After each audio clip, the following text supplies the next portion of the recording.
This week, we're climbing the property ladder with Melanie Bradley.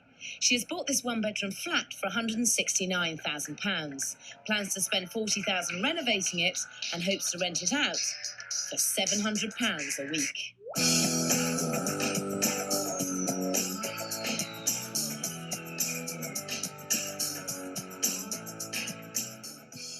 Buying and developing a property to sell is not the only way to make money out of bricks and mortar. I've bought and developed many properties to rent, and in the long term, it can be very lucrative. Melanie is targeting the high-quality short-term letting market, where the rewards are high, but so are the risks. This one-bedroom apartment in Canary Wharf is let for £875 a week.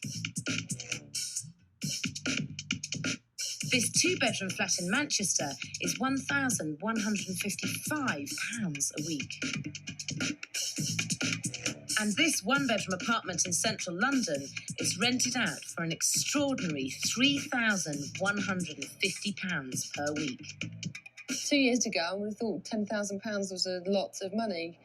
Now I'm like 10 grand for this. It's like nothing. I've got the balls to take the risks and get on with it and do it. And if things collapse, and things collapse all the bloody time, and I manage to sort them out. 31-year-old Melanie is a freelance television researcher. This is her second property project. 2 years ago, she bought this three-bedroomed house in Chiswick for £300,000. She recently sold it for £460,000, making £60,000 profit. She is using £40,000 of that profit to develop her second property and will be overseeing the work herself. She is forking out £370 a week in mortgage repayments alone. Renting at £700 a week, she stands to clear a profit of £330 a week before costs. Fortunately, she's currently staying rent-free with an ex-boyfriend close by.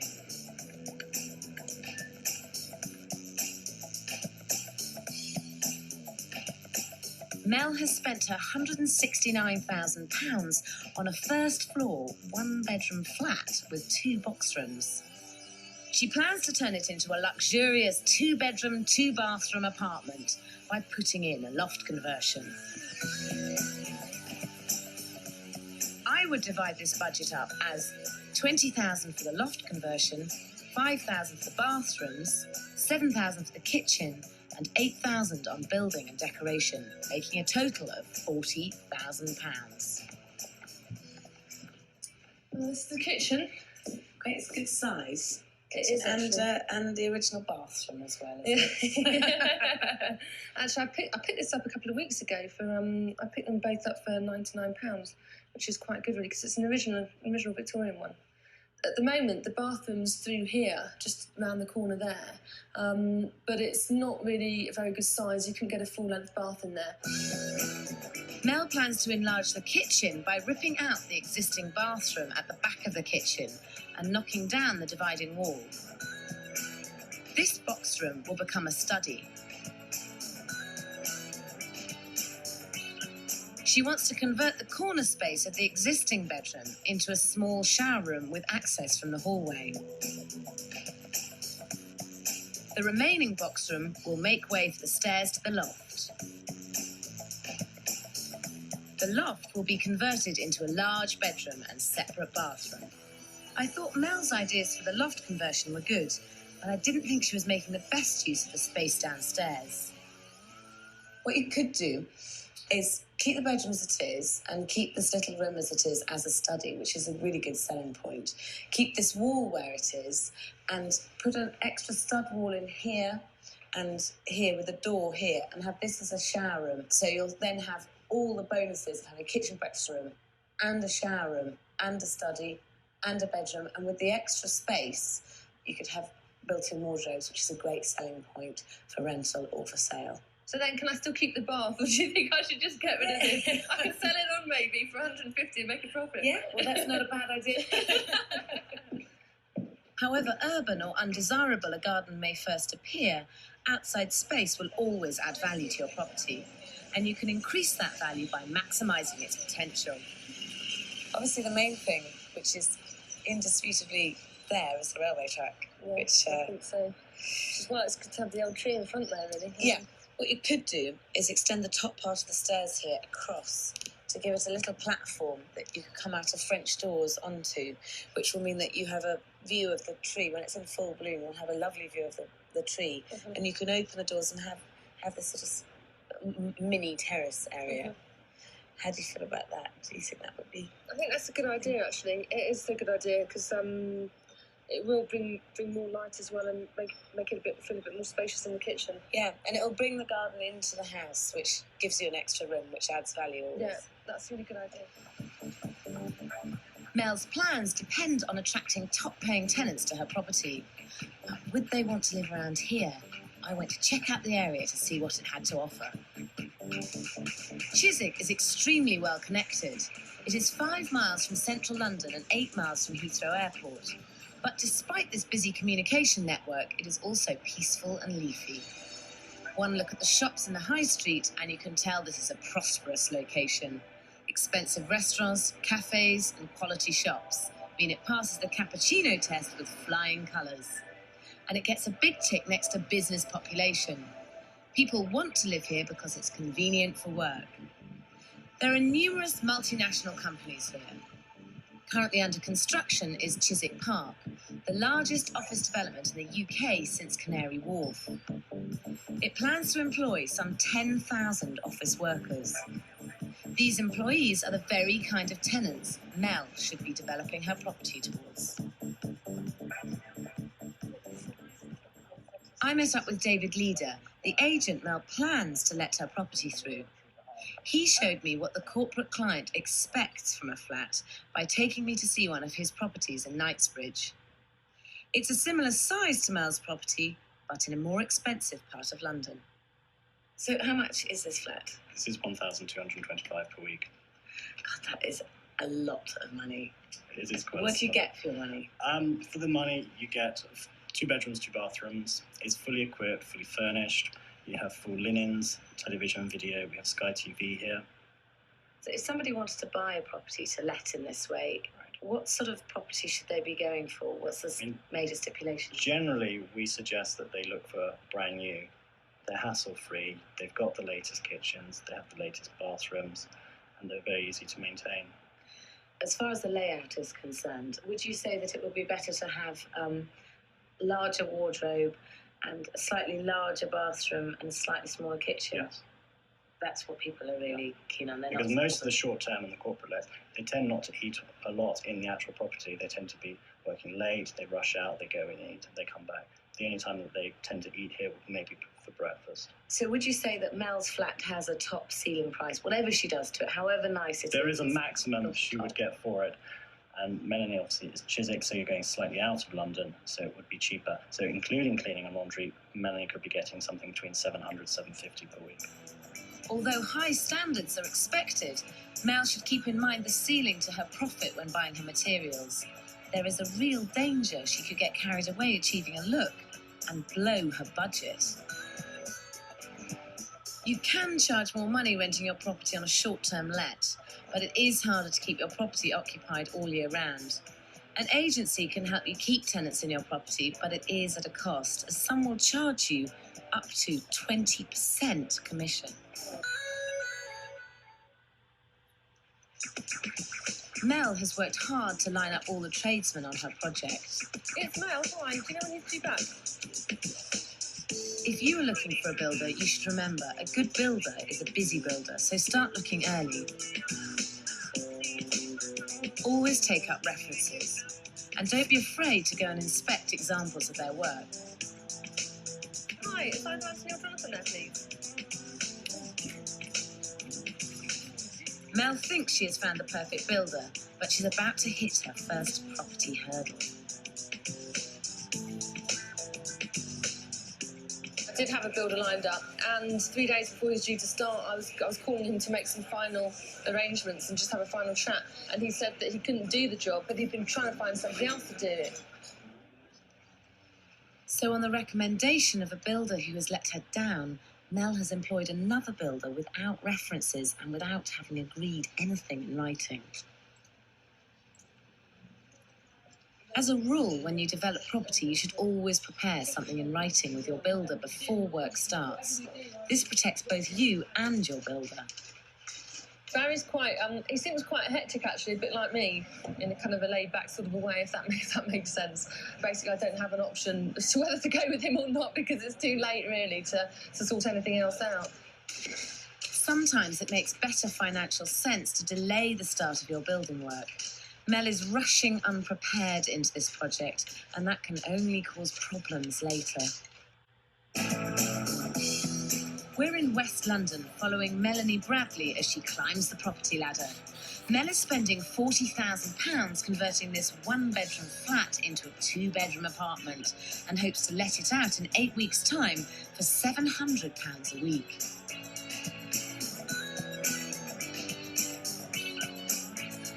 It's week 1, and Barry the builder was supposed to start today, but Mel is still finalising her plans with her architect. It's almost crunch time for me. Has anyone got a coin to toss? Remember, time is money. You should always have confirmed plans ready before you commission your builder to start work. The position of every tap, sink, loo and electrical socket needs to be planned way in advance. You don't want to hold up your work on site because you can't decide which end you want the shower tray to go. 2 days later, and her builder, Barry, and his team have finally started work.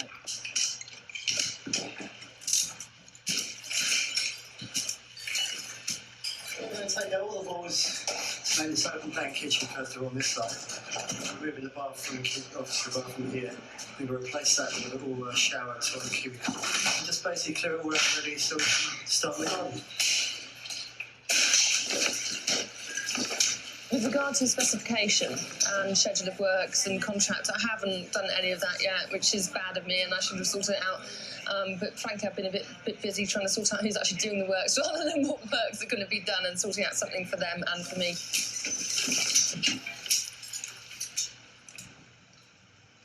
Mel has not agreed anything in writing with Barry. This is very risky, but it's a mistake that a lot of people make. Before employing a builder to carry out work, you should always prepare plans and schedules of your project. This is known in the trade as preparing a written specification. Preparing a specification sounds very technical, but it basically means agreeing a list of work and prices with your builder. Having this on paper from the start is in everyone's interest. So here's how. Write a detailed list of what you want done to your property. Give a copy to the builders who come to quote for the job. Take notes of what each of the builders say as they look around with you. Insist that the builders submit an itemised quote for each stage of the work and list materials separately. Itemised quotes let you see where you can cut costs should you need to. More importantly, you can compare the different quotes and start haggling. Once you've chosen your builder, add their prices to your list of jobs you want done. Then both of you sign it and always keep your copy. Remember, if it's not on your list, then it will cost you more money, which is only fair. So, write a list of what you want done, get an itemised quote, start to haggle, and when you both agree, both sign the agreement, and remember, always keep a copy. By the end of week 1, Barry and his team have gutted the flat, and Mel has arranged a meeting with kitchen designer Andrew McIntosh to discuss some ideas. It's the corner. Granite worktops, Yeah, granite, wooden cabinetry, yeah. Stone floors, Yes. probably dark, Yes. predominantly dark, I should imagine, and granite splashback. What's really interesting is because your idea is the exact opposite to mine in terms of where I put the kitchen in here. Right. And what I'll do is perhaps give you two schemes. I think that'd be an idea, and say, actually. this is the one you want, but Yeah. this is the one you should have. I think it's and much... then I'll sell that to much, you. Yeah, I'll see how good you're selling cars out here. That leads on to another question. What's happening with that boiler? Barry, can you come over a tick, please? I need your expertise, my friend. If I was to ask you on a scale of 1 to 10, how much of a pain it would be to move... Well, it wouldn't be for me, the To problem. move the boiler. Well, No, it won't be. generally... It's not a problem.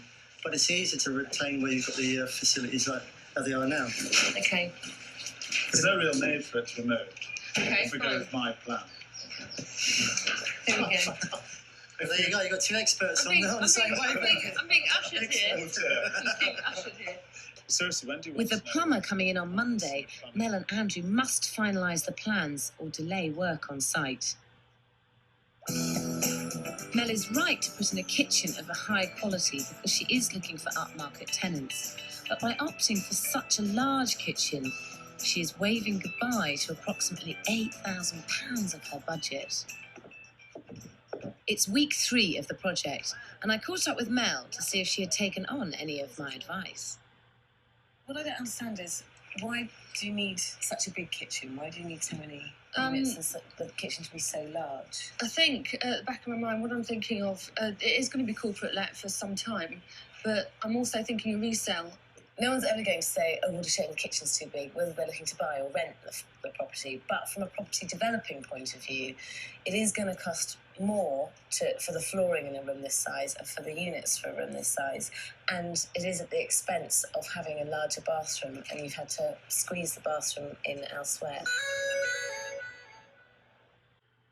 So have you decided to have a little veranda out here? I would like to have a bit of a wider area out here, to have a little balcony.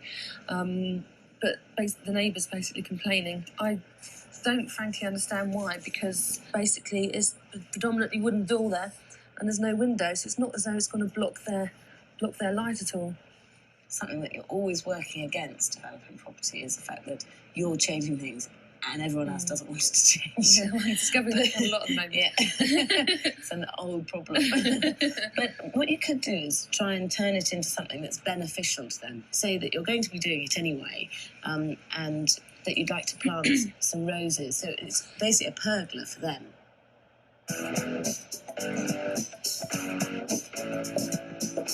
Mel has chosen to put the shower room and loo in the centre of the house. This means she must fit a macerator, a machine which will grind the waste and pump it to the outside drainage pipe. So shower on the right there, toilet in the corner there. That's hiding the pump for the toilet to take the waste away behind that little area there. So you're actually fitting a macerator in, which means that the waste from the pan doesn't have to go through a traditional 4-inch waste pipe. I personally wouldn't fit a macerator into especially a rental flat. I have had a flat which is tenanted and the drains run at high level and it did block up the loo, and we decided the only thing to do, because it was absolutely jam-packed, we had to cut through it. And I've got to say, that's probably one of the worst moments that I've had in my job, is sawing through a pipe. There were the 3 of us standing underneath it, and it just went Oh no. 3 days of backed up sewage. Really disgusting. That is really harsh, actually. It is quite unpleasant, I must say. Okay. Bathrooms, however small, can add value to your property, but only if you put the right one in the right place. You should talk to a plumber before you decide anything. There are a lot of designs out there for small spaces or odd shapes. It's worth shopping around to find one that will fit your specific needs. Remember that high cisterns free up floor space and mean more legroom. Showers without shower trays are known as wet rooms. They do save space, look great, but the room must be sealed extremely well, and that can cost you more money. The first question you should always ask is, where can the waste go? Fitting the waste to an outside wall is always easier and cheaper. If you do want to fit a bathroom elsewhere, you can fit a pump, but they can be noisy, expensive, and are another gadget that can go wrong.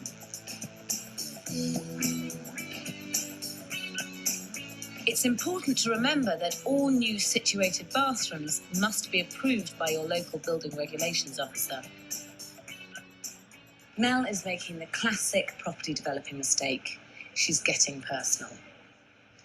Against my advice, she's decided to put in a large kitchen and a small second bathroom. She's not thinking of the soup-wearing, shower-loving, microwave-zapping execs who are going to be paying her rent. They don't want a big kitchen. She does. I'll run through this quickly with you, because It's week 4, and Mel is off to buy that large kitchen. Kitchen designers don't always charge a design fee, and their expertise can save you money. Children coming in with muddy things, and I'm going to have to chuck those muddy things in a sink near here, so it's going to spread loads of clutter. A complete chunk has been missed out of your plan that isn't. Sorry, you keep telling me how I should be visualising it, and I'm telling you how I'm visualising it. At the end of the day, I just want you to buy one flat kitchen. Exactly. What I'm doing here is defining the spaces, defining the areas. This is your dining area, this is your kitchen area. If you just want to store stuff for the sake of it, then fine, we can build cupboards so the cows come home. But all you're going to do is make a lovely, big, spacious room look small and cluttered. Okay, I don't know, I'm going to have to decide these things. I'm just trying to keep everything simple. Okay. I think a Belfast sink there is a waste of space. For corporate lets, it's a complete waste of time. You've got timber doors, you've got granite. It's a bulletproof kitchen. Andrew's design is actually £5,000 cheaper than Mel's. Okay then, basically I'm going to go with the kitchen that you put in, just so I don't offend you.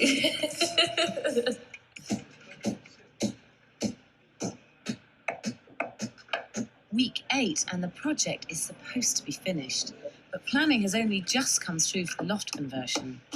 Mel still doesn't have anything in writing with Barry, but she seems to have struck lucky as he is racing ahead of her. Loft conversions are not cheap, and it is important to note that it doesn't always add more to the value of your property than the cost of converting them.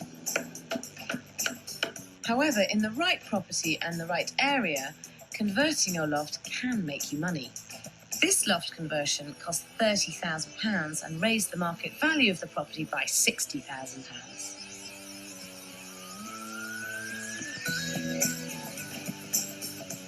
Your local council will tell you if you need planning permission to convert your loft or not. But whether you need permission or not, you will always need a building regulation certificate. In fact, any structural work you do to your property needs approval from your local building control officer, who you will find at your planning office.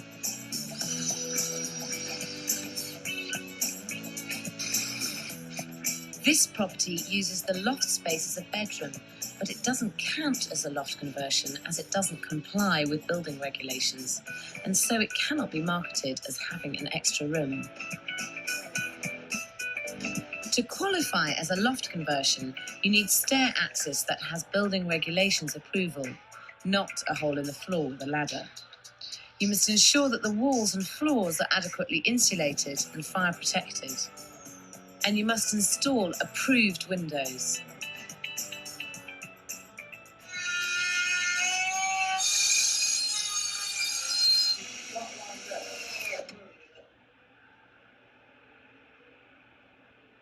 Barry the Builder has done Mel proud.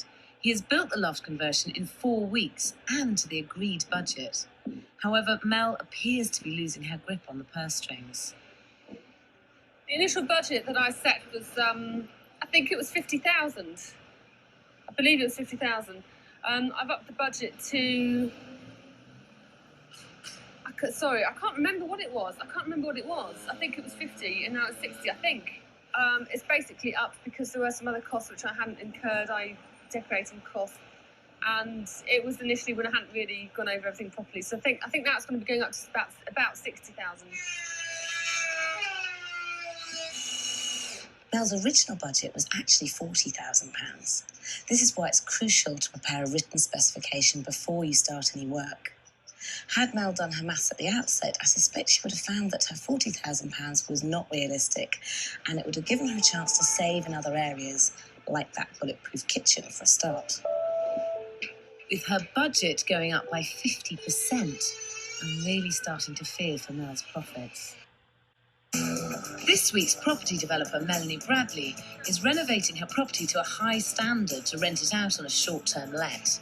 Mel's original budget was £40,000, but because she didn't budget properly in the first place, she has had to increase it to £60,000. If she is to stick to her goal of corporate letting, she can't afford to scrimp on fixtures and fittings now. It's a gamble, but one that Mel is prepared to take. I think my tolerance is going as time goes on a bit, frankly. There's certain things and people. I think it does make you a little bit. It does start to make you a little bit harder, actually, just a bit. But I think you don't deal with things and you don't get things done if you don't do that. And I'm starting to harden up. 2 years ago, I would have thought £10,000 was a lot of money. Now I'm like 10 grand. It's like nothing. You don't. Your perception of money changes in a way. It's odd, but it does. And it's not that I don't realise what £10,000 is, or I don't realise what that means to some people, what it could buy or what it couldn't. But you just, because you're juggling, it's complete money juggling, property development. It's complete and utter money juggling. Properties of high quality on short-term tenancies are often referred to as corporate lets. It is an area of the market that is booming, and not just in London, as companies nationwide are quickly realising that short-term lets prove cheaper than hotel bills. This Victorian hotel in the heart of Manchester has been converted into 115 serviced apartments. To buy a 2-bedroom apartment would cost £150,000, but you could rent it out for £1,155 a week. Corporate lets will always provide top-of-the-range finishes, power showers, expensive linens and soft furnishings. The optional extras in this apartment include maid service, laundry and personal shopping. At the top end of the market is this 1-bedroom apartment in the heart of Mayfair, rented out for £3,150 a week. It offers all modern conveniences, but has old-world charm. While all corporate clients would expect a hi-fi, DVD player, cable TV and satellite as standard, extras on this flat include secretarial services and a butler to cater for your every whim, be that the weekly shop or a bottle of champagne. If you plan to let your property out on a corporate basis, there's no denying that you can make more money. But it means you will have to invest more in your property at the beginning on the finish and the furnishings. I wanted Mel to see for herself the standards her tenants would expect, and took her to view a corporate let in the heart of Canary Wharf. At £875 a week, it's in a similar price bracket to her property. It is a luxury apartment with 1 bedroom and a terrace, but it comes with 24-hour concierge, secure underground parking, and a discount for gym membership. It is exactly what you expect to see when you come into a corporate let, and it's very impersonal. What are the elements that you feel that you would do differently to make it more personal? I think it's possibly the odd little traditional element, or the odd little bit of furniture which is a bit less stark and a bit less cold looking, if you like. But that is what people want from short lets. They want a hotel room with a kitchen. That's what they're expecting. Well, maybe I'm completely wrong then, and my flat will be rubbish and won't corporate let. No, I'm sure it will. Just make sure that by making it less impersonal, it's not going to cost you more money. So there's really big cupboards, and this is a great touch. The light comes on automatically when you open the door. That is good, actually. That is a really good little gadget. It's a nice, good size wardrobe, actually. Yes. Isn't it? Yeah, but if someone's going to be here for a couple of weeks, are they going to have that many clothes to put there? Well, it could be a couple, and there might be all their Louis Vuitton bags. That's true. That is true. So there's top quality appliances, which are expensive, but they are durable. Mm-hmm. And the whole finish of this kitchen is a top quality kitchen. Mm. And it is a small kitchen as well. Mm. So this is a big bathroom, isn't it? It is. It is a good size, actually. What do you reckon? I think it looks lovely. It looks very good. If you do want to have marble, you can still get the marble effect by having it around the bath. You don't have to have it around the rest of the room. Do you think it's a better idea to have the shower in the bath and not to have a separate shower? If you can fit a double bed, you can fit a decent wardrobe, I would make it a bit smaller and have your separate shower cubicle in the bathroom, because people really do like to be able to open a door and walk into a shower. Mind you, if you put the bathroom in the kitchen, you could have had a big enough bathroom to have a bath and a shower downstairs as well. A good epoxy kitchen. But it wouldn't have been that small. But we haven't done that now, so let's not go back there. We've progressed there, and it's half built, and we can't go back there. In an attempt to save money, Mel has taken it upon herself to source materials direct from suppliers. This is a good way of keeping costs to a minimum, but you do need to be sure you know what you're talking about, and that you order the goods in time. I do like this. A little glitzy. A little glitzy. I haven't said that. This is very glitzy, but this is glitzy in a different sort of a way, really. It's the age-old thing, really. The more you have to choose, the harder it is to make the decision. So, in a way, I'd rather be forced into a decision at a late stage and said, well, you know, you've got to choose today, and just go and say, great, well, I like that, I'll have that. And it's often first impressions or the gut impressions are the best ones as well, really.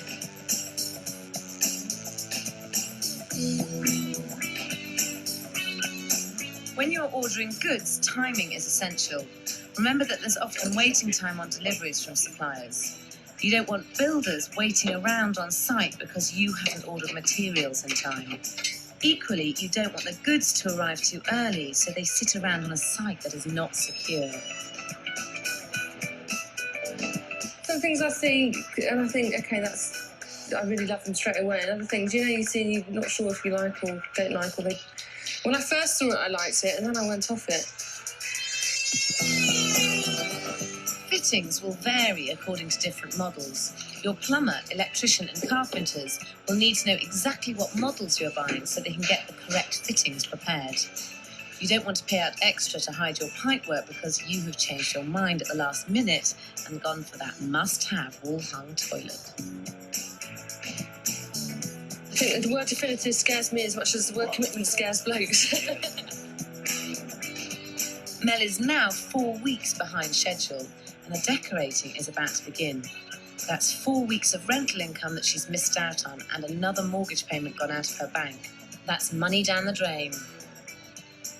Well, I was intending to do more painting than I have. Having said that, I have done three of the rooms. I've been in painting over the weekends, but I'm too busy during the week to come in and paint, so I've actually got somebody in extra to help with the painting. As a rule, it is always better to save your money on the materials and pay for a professional to give you a quality finish. This is more true than ever when you're aiming at the top end of the market like Mel. As with all building work, you know, you anticipate things being ready one day and then maybe delayed a couple of days, so it's quite a lot of coordination involved. Having said that, things are coming along pretty well, really. It's amazing how things do come together over a short space of time. It's time for Mel to think about furnishings. There can be waiting time on delivery for furniture and electrical goods, and you can't charge for an unfurnished flat, so you must plan ahead. Have you thought about the furniture in the flat, how you're going to be furnishing it? Yeah, I have actually. I think I'm going to go to an auction to get the sofas, to be quite honest. I'm going to have a look around some other places in the meantime, but I think I might, get some stuff from an auction. With sofas, I think you're better off getting a new sofa with loose covers and getting 2 sets of loose covers, because it means that you, especially with corporate lets where you've got a quick changeover, you've always got a clean set of sofa covers, so you'll always be able to swap them over, because the vacancy period is what really is going to crucify this. Sure, I'm not paying 800 quid for a sofa, but I need something that is going to be decent and respectable, so it depends. I mean, frankly, I'd rather buy 3 auction sofas rather than getting a set of covers I can wash. People like new things in rental flats. You know, they like to feel that it's all brand new. And I understand that, because if I was renting, I'd rather have it new and maybe slightly poorer quality. We'll see. Buying second-hand furniture at auctions is a false economy for corporate letting. Tenants are paying top rents and will expect new goods. This is exactly the sort of crockery that's a good idea, because you buy it individually. If they break it, you can replace it. And plain too. When you are buying goods, think durable and neutral. Sales are seductive, but avoid buying a range that might be discontinued, or you might come a cropper when it comes to replacing things. This sort of cutlery is much better than this sort of cutlery. This has got bits that could break off, and this is always going to be more durable because it's in one piece, and it comes set separately, so you can buy one. As a rule, always choose fabrics and furnishings in light colours. These tend to look smarter and more upmarket. Never inflict your taste on others. If you're going to get glasses with stems, which you need to for wine glasses, get thick stems, they're less likely to break. Again, don't get a set, get them so that they can be replaced. And get short ones, because long glasses don't fit in the dishwasher and it'll drive them round the bend. So the golden rules to furnishing a top-end rental property are: buy new, go for durable and neutral goods, choose light colours, avoid buying sets of items, and don't overfill your property with furniture and soft furnishings. The more you put in, the more things there are to break and replace.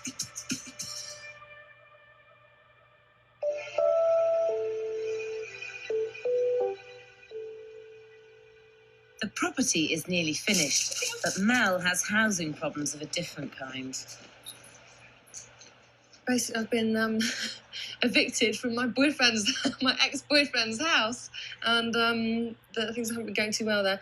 And I'm currently got nowhere to stay, so I've come down to my mother's for a few days. Very luckily, I've got a friend who's going to work abroad for a while, and I'm going to be staying in his flat. I'm going to check in property developing. It's too much hassle. Mel is now 5 weeks over her original timescale and approximately £20,000 over budget. The pressure is now on her to finish the finer details and tick those final jobs off her list. And quite rightly, she's not letting anything go unfinished. This needs to be taken off. This needs to be cleaned. Architraves need to be done. So you have to sand that, or someone has to sand that. It needs to need cleaning still. That does need to be done today. The windows look immaculate. Thank you. Well done. Brilliant. Paint in here. When working with builders, don't be afraid to check the workmanship. You are paying for the job to be done, and bad workmanship can lower a property's value. Doesn't look too bad. So the main thing is just to do the bathrooms. Yeah, bathroom. And the handles on here. Is there any way someone can paint those? No. No. I understand, that's fine. Of course. No. I know. Personal touches like pictures and ornaments can make an apartment feel more like a home, but you must get the balance right. Careful. Really careful. Mel has spent £2,400 on a piece of modern art, a luxury I'm not sure she can afford. What do you reckon then? Can't make out if this is a woman or a man, actually. I think it's a couple of girls. She has spent a further £400 enlarging her holiday snaps. It is important to make your property look inviting, but Mel could have put up pictures for less and saved hundreds of pounds. There's some shots that I took in Tanzania last year when I was lucky enough to have a nice holiday. It's painstaking, actually, getting everything sorted out, but it is nice to see everything come together. I think once it's all come together, just kind of walking around and thinking, sing it down, that's the nicest bit, I think. Quite low, aren't they? Quite nice, because you don't get the view of the railway from here. So when you wake up, you don't see the trains. Gutted, because I was going to advertise as a Train Spotters Weekly. Oh my God, I miss my premium now. I miss the premium. Mel has run over schedule by 5 weeks at a cost of £3,500 in potential rental income alone. And let's not forget her budget grew by a whopping 50%. It's a further loan against the actual flat, so it means that I'll be actually basically paying more mortgage, but that obviously helps pay for the cost of the refurb. But now the flat is furnished, you can see where a lot of that extra money has gone. The transformation is extraordinary. Really? That's it. Mel has taken the doorway out of a dark, cluttered landing and turned it into a light and elegant space.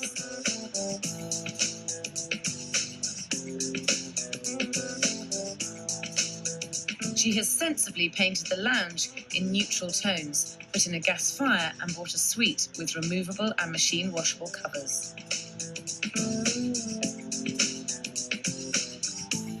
The downstairs bedroom has been squared off. On either side of the original fireplace, Mel has put in fitted wardrobes. She has even put in spotlights above the wardrobes so that corporate tenants can pick out their power suits with ease. A really nice detail. The bedroom furniture is clean and modern, and Mel has kept the bolder colours to the soft furnishings, which means they can be changed if desired. Another good idea. The small shower room behind the bedroom looks surprisingly roomy. This is because she has put in a corner loo and a small hand basin, both maximising space. The kitchen has undergone complete modernisation. She has replaced the old-fashioned pine and formica with granite worktops and stainless steel.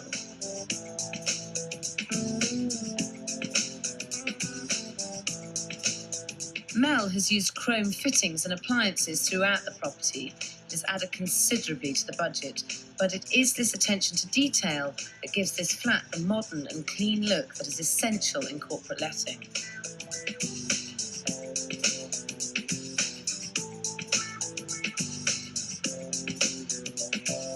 Upstairs in the loft conversion, the bedroom has windows on both sides letting in lots of light and giving it a bright and airy feel.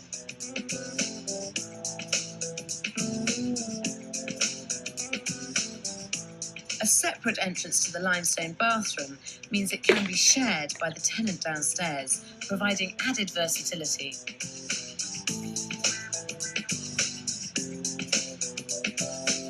More than anything, it is the use of light colours that have completely opened up this flat and given it a sense of space. The transformation is very impressive.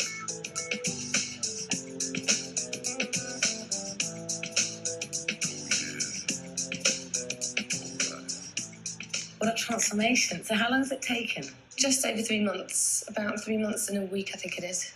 You always thought that 8 weeks was optimistic. Do you think that you put excessive amounts of stress on yourself by having a tight time scale that you set yourself? No, not at all, because if I say, oh, it'll take 3 or 4 months, it would take 6 or 7 months.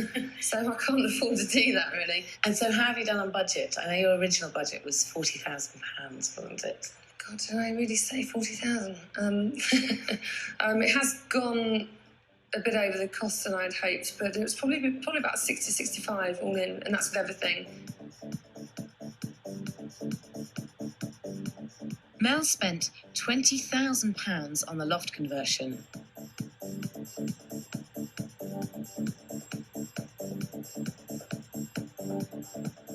£8,000 on bathrooms. £15,000 on that bulletproof kitchen. £16,000 on building work. £6,000 on fixtures and fittings, which she hadn't calculated for at all in her original budget, making a total of £65,000. You said at the beginning of this project that you were going to write a specification of works. Did you get around to doing that? I had all good intentions to sort out what as they say about good intentions. In my experience, if you do have a schedule at the beginning of a job, it does allow you to keep control of the budget and the timescale the whole way through the site. It is a good idea to do that and get everything completely agreed and so forth before, and I definitely will do that next time. 3 agents have given their valuations. Let's see what they said. What I like about it is actually the open view. I know you can see the railway line, but it's a very nice, bright view. The bed's pretty good, actually. The bed's very corporate style. It's a really neutral room, which is what people are looking for. Although the ceiling's low, you don't actually feel it. The original piece of art out in the hallway there is absolutely superb. Someone comes in for 8 months now, and it's sort of midwinter when it comes available. Then to have the gas fire on when people come to view will make it feel really cosy. People always love fireplaces. And the only downside is that for the master bedroom, there isn't really enough wardrobe space. Granite tops are really popular. I like the disco bits in this one. A tenant will just come in and do what I'm doing to see if they're real. So it's a good job she didn't skimp really on that. Washable covers, very important when you've got corporate letting, actually. Waste disposals. They'll make Americans feel at home. My name is David Leader. I would market this property at £725 per week. My name is Tracy Wrench, and I would market this property at £695 a week. My name is Alice Hibbert, and I would market this property at £750 a week. To someone who's doing a property for the first time, it may seem that she's had to go to an extra level with granite and over-expense, but really, from an agent's point of view, you can't overspend. The ambience of the apartment is absolutely lovely. The fact that you've got some personal pictures from the owner adds a nice touch. It has a great area for entertaining, so obviously the kitchen and dining area would be great for family or for a couple who have friends, colleagues around for dinners. You've got some rather open views of the train tracks. I think what might be a good idea is to introduce some blinds in both probably bedrooms. If the property had a double bedroom and a twin, you would slightly get more rent because obviously it would appeal to a family rather than just a couple or an individual. Ideally, I suppose equal-sized bathrooms is quite paramount if you've got two separate people staying here. This flat's been really beautifully done up. I don't think she could get more than the prices we've discussed. I actually don't think there's much more that she can do to the apartment to increase on that rental.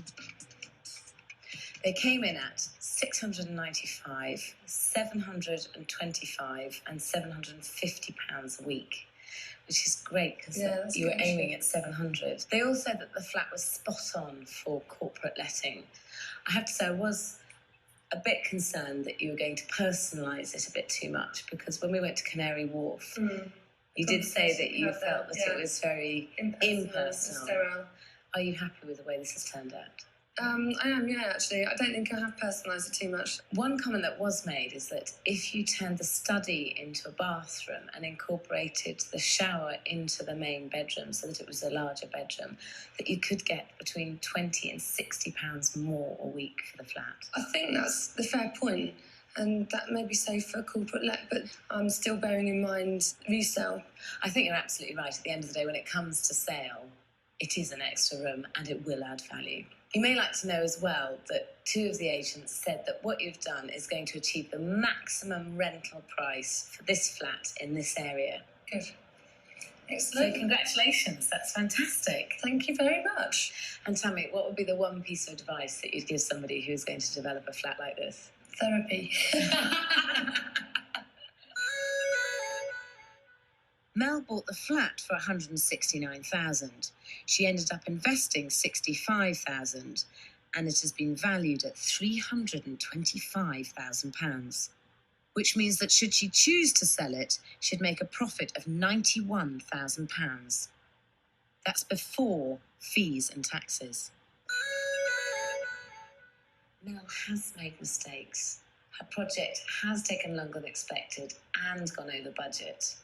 But despite this, the property is going to make £700 a week and clear her a tidy profit.